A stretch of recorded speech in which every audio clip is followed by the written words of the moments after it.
Mesdames, Messieurs, bonsoir. Merci d'être au rendez-vous de ce 20h. À la une de cette édition, validation du programme de développement pour la région de Matam, le président Macky Sall tient sa promesse de sortir le don des Mayors de son enclavement. Lutte contre la sécheresse, l'ONG Enda lance le projet des foyers améliorés avec la fabrication de nouveaux outils modernes de cuisson. À l'occasion de sa tournée nationale, El Hadji Malick Gakou a apporté un soutien matériel à la maternité de Touba Ndiaye. Les actualités nationales et internationales, la page des sports et la revue de presse mettront fin à cette édition. Tout de suite, le développement.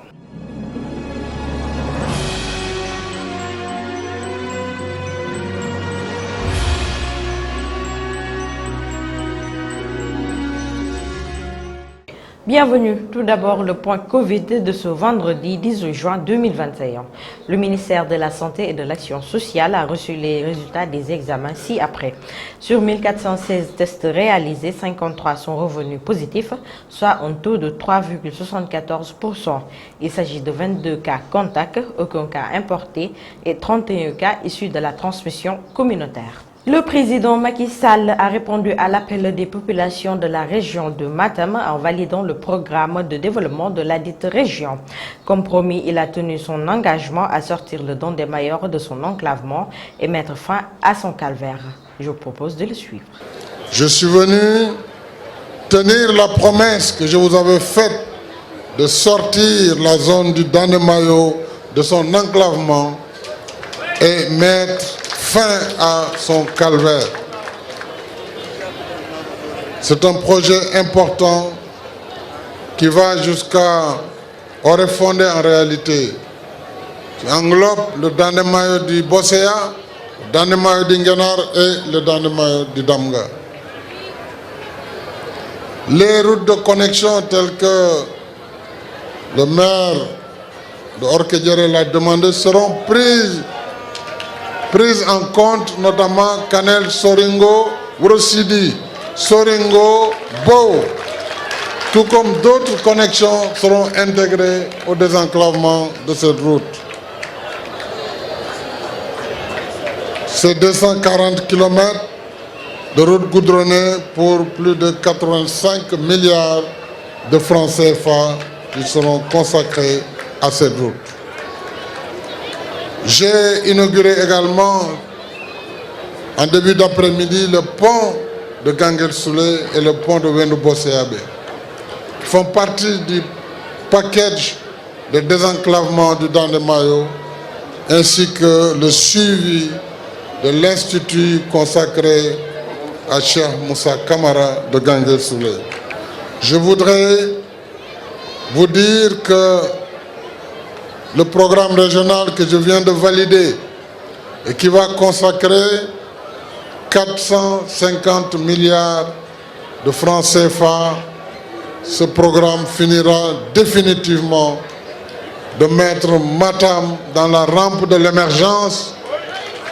En tournée nationale, le président du grand parti El Hadji Malick Gakou a été à Touba Ndiaye dans le département de Tivaouane. Il a apporté un soutien matériel à la dite localité. Suivons-le. Vous savez qu'au Sénégal, dans notre pays, encore, chaque 4 heures, une femme meurt au Sénégal en donnant la vie. Cela, bien évidemment, est inacceptable et inadmissible. Et c'est la raison pour laquelle la Fondation Maternité Solidaire appuie les maternités du Sénégal en kit d'accouchement pour sauver la vie des femmes, sauver la vie des enfants et permettre à la femme sénégalaise de pouvoir accoucher dans des conditions idoines. C'est pourquoi aujourd'hui nous sommes ici à Taïba Ndiaye pour appuyer donc la maternité de Taïba Ndiaye avec 100 kits d'accouchement qui devront permettre donc à sa femme de pouvoir accoucher dans des conditions appropriées afin de sauver et la femme et leur futur bébé. C'est un geste de la Fondation que nous accomplissons avec beaucoup d'honneur et avec beaucoup de plaisir, d'autant plus que ce n'est pas la première fois que nous venons à Taïba Ndiaye accompagner mon frère Songo Matar dans le cadre de ses activités pour le développement pour le renforcement de la commune de Taïba Ndiaye. Je pense que nous devons concentrer nos efforts, mobiliser nos moyens, les mutualiser afin de sauver les femmes. Cette question n'est pas une question politique, encore moins politicienne. C'est une question de survie de la famille sénégalaise. Et pour sauver la famille sénégalaise, il faut sauver la femme sénégalaise. Et c'est la raison pour laquelle nous n'allons ménager aucun effort pour accompagner les maternités, pour accompagner les femmes, non seulement pour les sauver de la grossesse, mais également les sauver de l'accouchement. Comme tantôt évoqué dans les titres, la promotion d'une cuisine respectueuse de l'environnement, tel est le thème choisi à l'occasion de la journée de lutte contre la sécheresse. Prétexte saisi par l'ONG ENDA pour lancer le projet des foyers améliorés. Selon Madame Baye, 4000 hectares de pertes de forêt par an ont été enregistrés au Sénégal. De nouveaux outils modernes de cuisson respectueux d'un climat devraient profiter à toutes les femmes et ainsi améliorer l'environnement. Ces propos sont recueillis par Amadou Bambali. L'impact sur l'environnement sera une meilleure gestion du couvert forestier.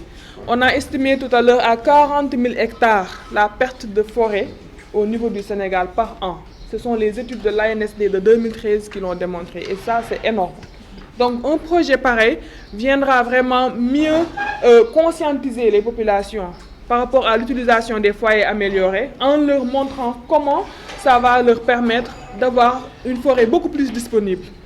S'ils arrivent à comprendre qu'en utilisant les foyers améliorés, ils auront toujours à portée de main cette forêt pour leurs enfants, pour leurs petits-enfants et toutes leurs descendances qui viendront après, je pense qu'ils seront convaincus et ils vont l'adopter. Et ça permettra de réduire vraiment l'impact humain sur le recul du tissu forestier. Pour les prix, ça part de 3 500 à 7 000 francs. Mais il y a des possibilités d'autres mécanismes de subvention qui existent et qui vont être partagés avec l'ensemble des acteurs et avec l'ensemble des acteurs qui seront au niveau de la distribution. Les fonds sont déjà mobilisés. C'est le Fonds vert climat qui finance à travers la GIZ également qui a contribué. Il y a l'État du Sénégal aussi avec le ministère de l'énergie et du pétrole. Il y a également le ministère de l'environnement et du développement durable. Vraiment, je pense que les fonds sont déjà disponibles. C'est juste échelonné sur 2 phases. Il y a une première phase qui a été lancée aujourd'hui et on va essayer de travailler pour atteindre les objectifs. Et ensuite, il y aura la seconde phase avec le budget qui va. Nous espérons vraiment le dépasser. Mais l'objectif contractuel, c'est cela. Mais vraiment, nous espérons qu'à travers toutes les activités qui seront menées en matière de communication, toutes les activités qui seront menées en matière de sensibilisation, nous allons dépasser ce chiffre de vente. Parce que vraiment, déjà en faisant la présentation, on sent que les acteurs comprennent l'utilité de faire ce changement, de faire ce shift par rapport à l'utilisation des foyers améliorés, comparé aux foyers traditionnellement utilisés.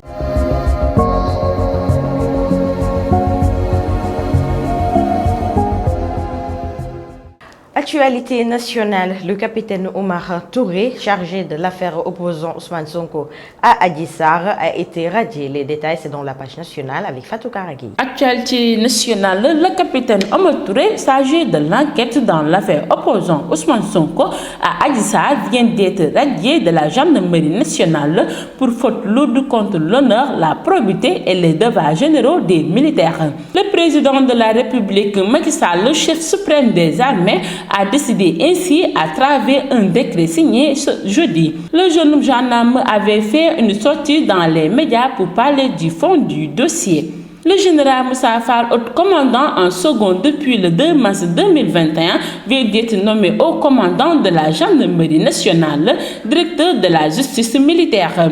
Il remplace à ce poste le général Jean-Baptiste Tine qui devrait faire valoir ses droits à la retraite. Le général Moussa Fall a fait ses preuves partout où il est passé. Il a été entre autres commandant de la gendarmerie territoriale avant d'être promu numéro 2 de la gendarmerie. Il avait occupé ainsi le poste de gouverneur du palais. Le chef de l'État Macky Sall a de nouveau exhorté hier soir les populations sénégalaises à aller se vacciner contre la maladie du Covid-19, tout en les invitant à continuer de respecter les gestes barrières.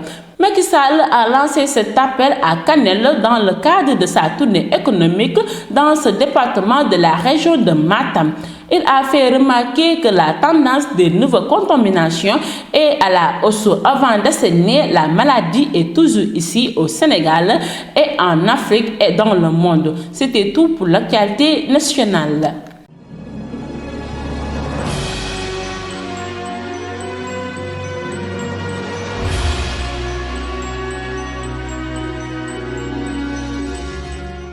Merci Fatou Karagay. Sur l'international en Côte d'Ivoire, un accueil triomphal a été réservé hier à l'ancien président ivoirien Laurent Gbagbo après 10 ans d'absence. Ramatoulaye Cissé. Nous démarrons l'actualité internationale avec Laurent Gbagbo qui est de retour à Abidjan après 10 ans d'absence.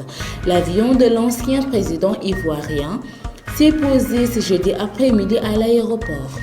De nombreux partisans l'attendaient pour acclamer son retour, ce qui a donné lieu à des scènes de liesse.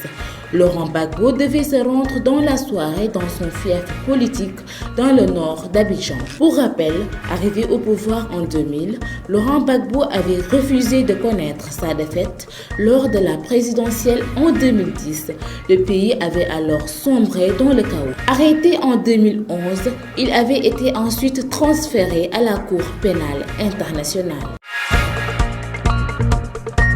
Le gouvernement zambien a annoncé ce jeudi la mort à l'âge de 97 ans du premier président du pays, Kenneth Kaunda, père de l'indépendance de l'ancien protectorat britannique, qu'il dirigea pendant 27 ans. Il était surnommé le Gandhi africain pour son militantisme non violent. Kenneth Kaunda avait mené l'ancienne Rhodésie du Nord à l'indépendance sans effusion de sang en 1964. Au moins 13 personnes sont mortes au Bhoutan et au Népal et plusieurs autres sont portées disparues à la suite de pluies de mousson torrentielles qui ont provoqué des glissements de terrain et inondé des habitants. Le premier ministre du Bhoutan, Lotai Tshering, a adressé ses prières et présenté ses condoléances, indiquant qu'une équipe de secours avait été envoyée sur place. C'était tout pour l'actualité internationale.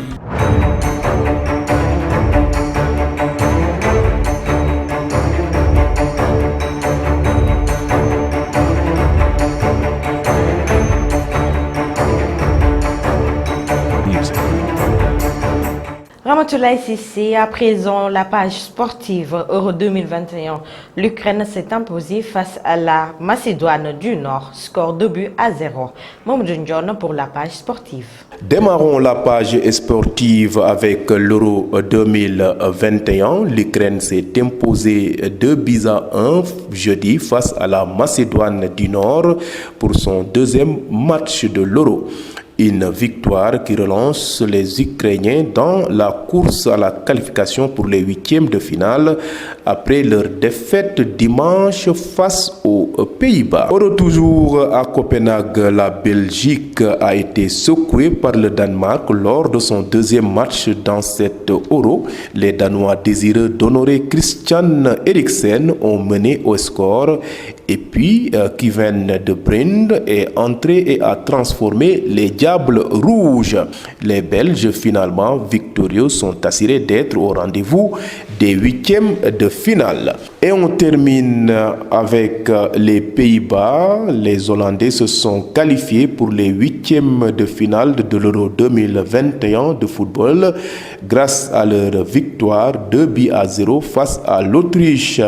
Depay et Dumfries ont inscrit les buts de la victoire dans un match à sens unique.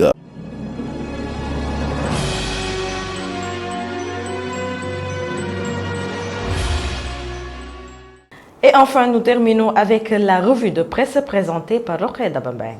Bienvenue. Nous démarrons avec Le Soleil. Le journal informe à sa page 11 que le président Macky Sall a inauguré les tronçons Ourossogui, Amadi, Ounaré, Fadiara, Bakel, long de 151 km et doté de 56 autres kilomètres de pistes connexes.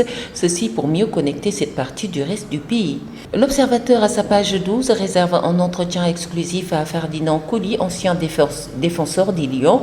Fidèle à l'image du joueur qu'il a toujours été, Ferdi est revenu sur le coup de gueule de Sadio Mané, les sorties de Augustin Senghor et Matarba, l'Euro 2020 et son passage en Italie où il a terminé sa carrière en 2008. La tribune annonce que le cortège de Bougane Gueye Dany a subi une attaque hier à Ndioum lors de la grande marche bleue initiée par les populations. Nos confrères indexent les nervis supposés appartenir à la mouvance présidentielle. Les échos reviennent sur le cas du capitaine Touré qui devient un simple soldat. Il a ainsi été rétrogradé suite à la faute qu'il avait commise contre l'honneur, la probité et les devoirs généraux du militaire. Critique sur le titre choisi ce matin, le juge Ndari Diop gifle Madiambal Diagne fait allusion à la lourde sentence 3 mois d'emprisonnement ferme assortie d'une amende de 5 millions de francs CFA, poussant le journaliste d'Avenir Communication à interjeter appel. Le quotidien sur l'affaire Madiambal Diagne, Téléco, explique que c'est une sentence à polémique. Nos confrères annoncent que Madiambal dénonce un corporatisme et interjette appel. Téléco, mon honneur a été lavé. L'UFP, Madiambal Diagne est victime d'une injustice flagrante. Stade pour terminer, Euro, deuxième journée, groupe D ce vendredi, derby british, Angleterre, Écosse, Croatie, République tchèque. Bonne lecture. Bonne lecture, fin de cette édition, mesdames, messieurs, merci de l'avoir suivi. L'information continue sur www.prestigechess.com. Bonne suite des programmes sur Prestige TV.